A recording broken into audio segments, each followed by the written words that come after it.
Right, sun's come out, so I've got my first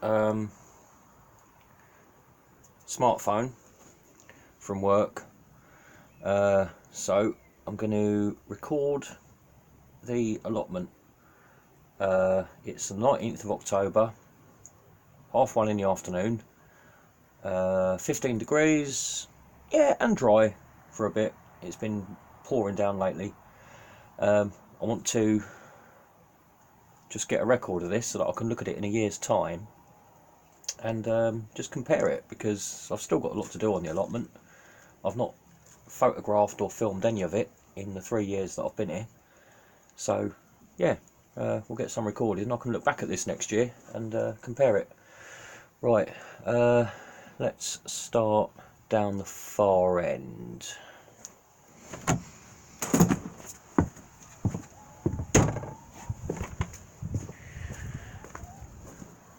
Can't see much on this, to be honest. Maybe I shouldn't have done it in the sun. Right. Now, what can I compare it to? So we can see. Yeah, there we go. Let's have a look at Alan's mess. Right. 3 years ago, my plot looked exactly like that. Now, can't criticise Alan for having this, because he pays for what, 4 or 5 plots, and basically he's using this one for shelter. It's so exposed here. He's got this plot on the exposed side, which he's just let grow big, and it helps him a lot, because the plots that he's got over there on the other side are fairly well sheltered by all this. He's got the world's biggest trommel. I'm not sure if there's an electric motor he hooks up to that, or he's actually got a tractor. I don't know, he might hook it up to his tractor and run it. But anyway, this is what my plot used to look like. Hell. Now,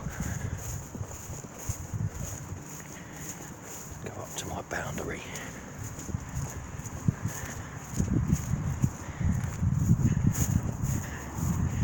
Here we go. This is how my plot looks now.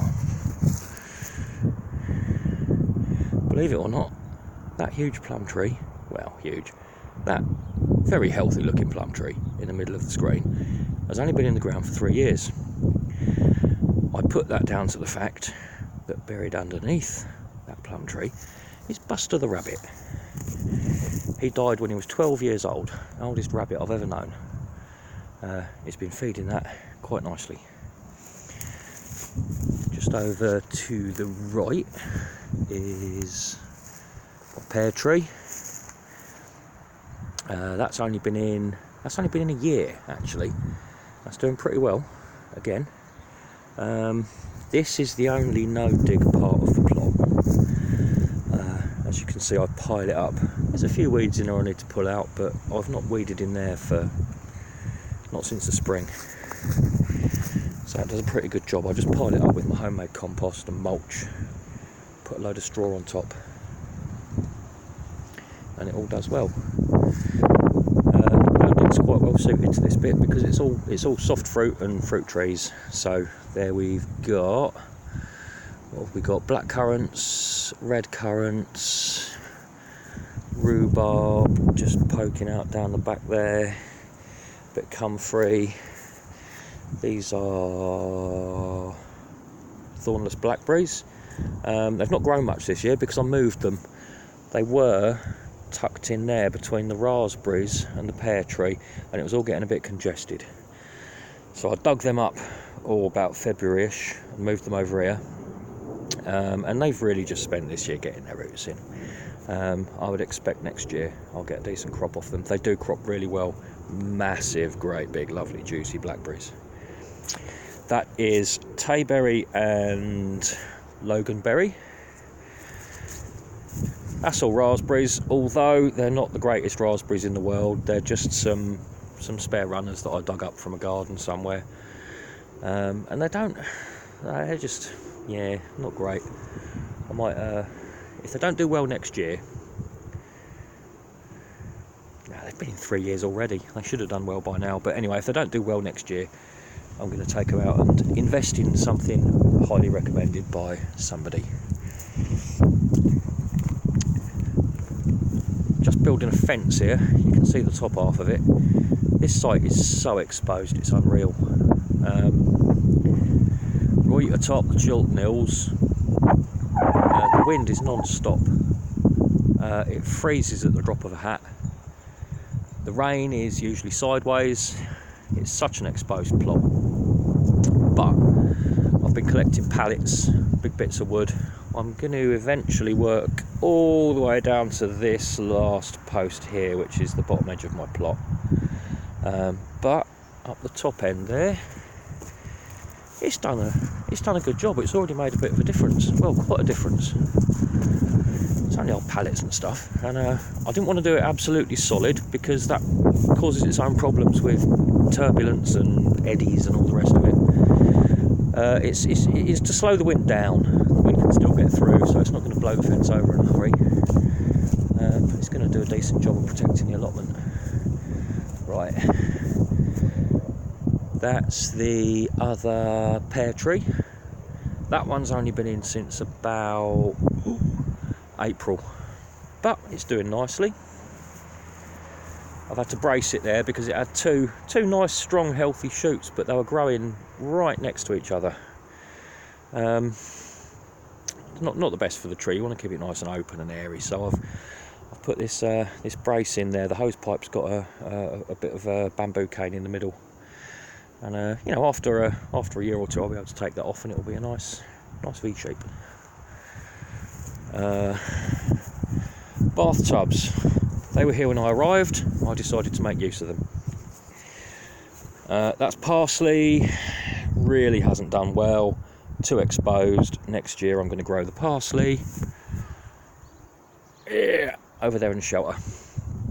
John and Maria, who are a couple of plots that way, they grow parsley under a similar shelter, and it does absolutely great.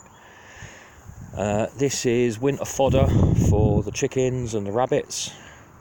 That's beetroot. That'll grow all winter. Just keep taking the leaves. Nice free greens for them. This one is currently vacant, although as you can see from both of these, I'm using Enviromesh because I grow the ground here is so stony.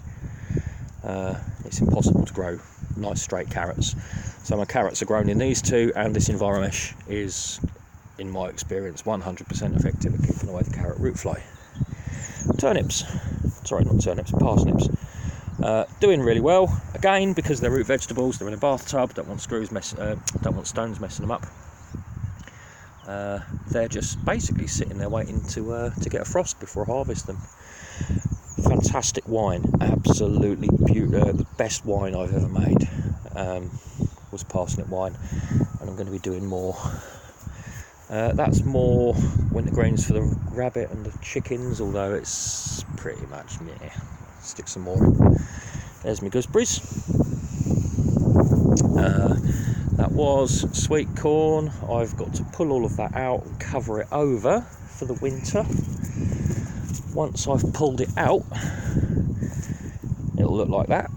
That was potatoes. I've still got, what we've got there, 2 rows. I've still got 2 rows of Sarpomera to dig up. I'm going to do that today because at least, alright, the ground's a bit soggy, not ideal, but at least it's not actually raining, and it's going to be raining again soon. So once I've pulled those sweet corn out, it'll look like that. That's had a load of stones taken out, added loads of chicken manure, and then after that I will be adding newspaper and half rotted straw. That feeds the soil over the winter. The worms chew it all up and turn it into worm casts. In the spring it's ready to just dig in, and it's a nice bit of humus and nutrients. What else have we got? This was my hops. What I'm going to do, I'm going to move those. I'm going to dig them up this winter.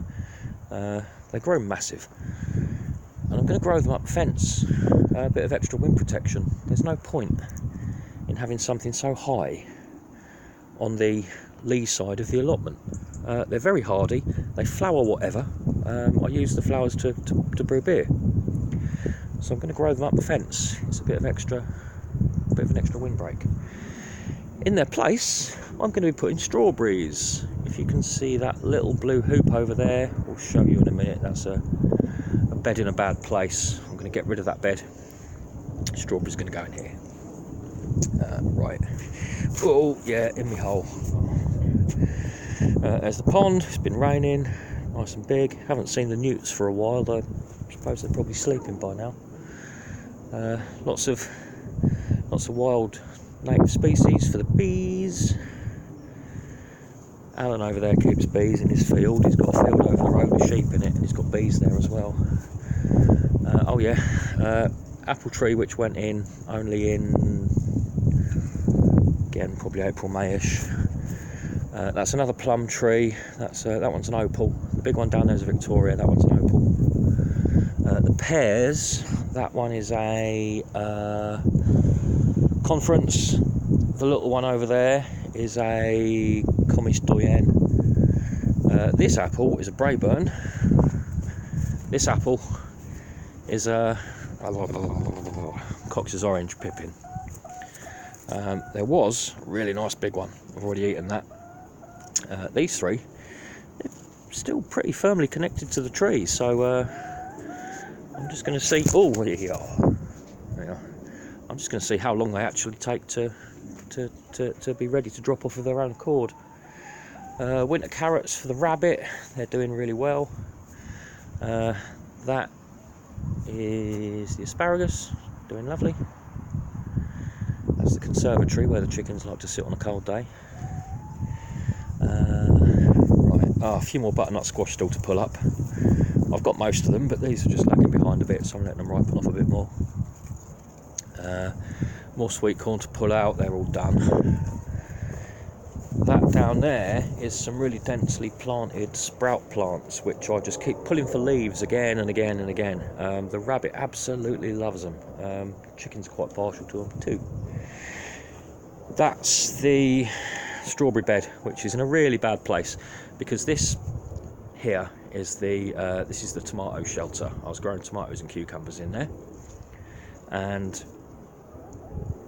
it wasn't there before, so the strawberry bed was fine. But now I've built that, the strawberry bed's just a bit in the way. I'm going to get rid of it, move them over there. Who's that making a noise? Yeah, hush. That's my tea shed. That's my storage shed. That's my tomato shelter. That's the chickens. And round here is my Jerry built greenhouse. I didn't spend a penny on any of this. All of the glass, all of the plastic, it all came out of skips. The wood is all from pallets. All I spent any money on was screws, which I need more of because I've got more building to do. There's my pumpkins. You can see I've got them just sitting with the side that was on the floor and not getting ripened. I've sat that up facing the sun. I'm going to carve one for the kids. One is going to be wine and one is going to be soup. A few more garlic just waiting to go out. There's my broad beans almost. Well, actually, yeah, they're ready to go. I can plant them out. Last of the tomatoes.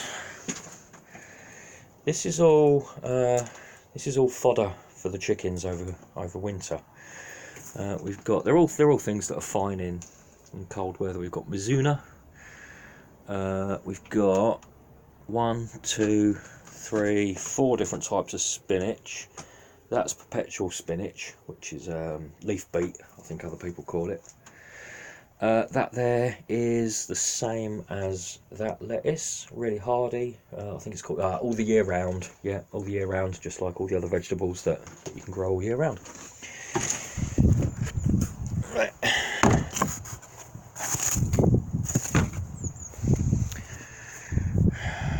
My vague attempt at not getting stuck in the mud. Now, the fence is looking alright actually. I'm going to stain it. It's all wet at the moment, but as soon as it's dry enough I'm going to stain it. Right, so a quick hello to the, oh no, before the chickens, compost.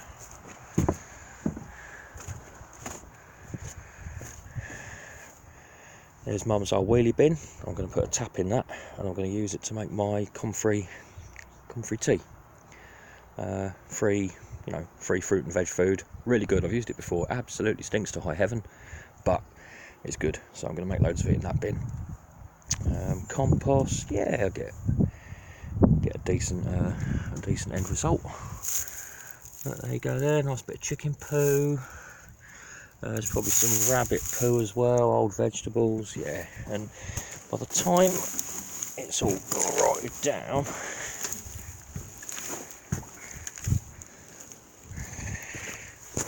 there you go. I use it as a mulch. I don't bother rotting it all the way down to compost. It takes too long and it's not necessary. I 4/5 rot it down and put it on as a mulch. Right, chickies. There's today's eggs.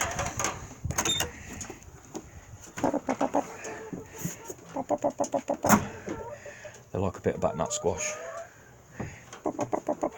Come on in, who's going to say hello? Hello, Shirley. Hello, Shirley. This is Shirley, the most beautiful chicken in the world. She's a bit shy though, she's only young. This is Mick Jagger the rooster.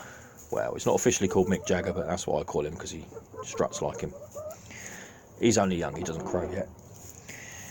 And here's my two older girls who give me the eggs. Yes. Peck, peck, peck. Yum, yum, yum.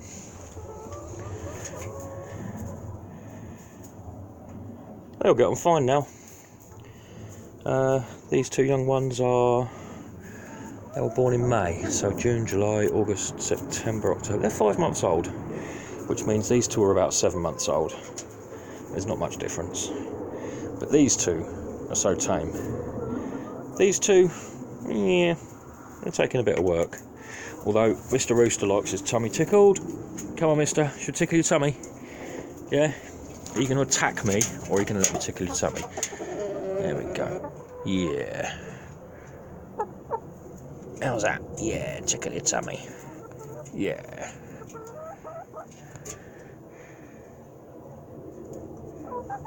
Got it. What you doing, Shirley? Shut up. What are you moaning at? Eh? Right, Shirley. What's your problem?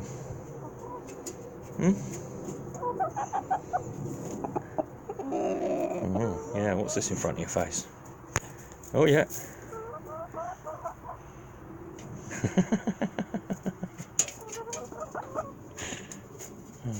Right. See you later then, Shirley. Right. Sun's gone in again now. Oh, that's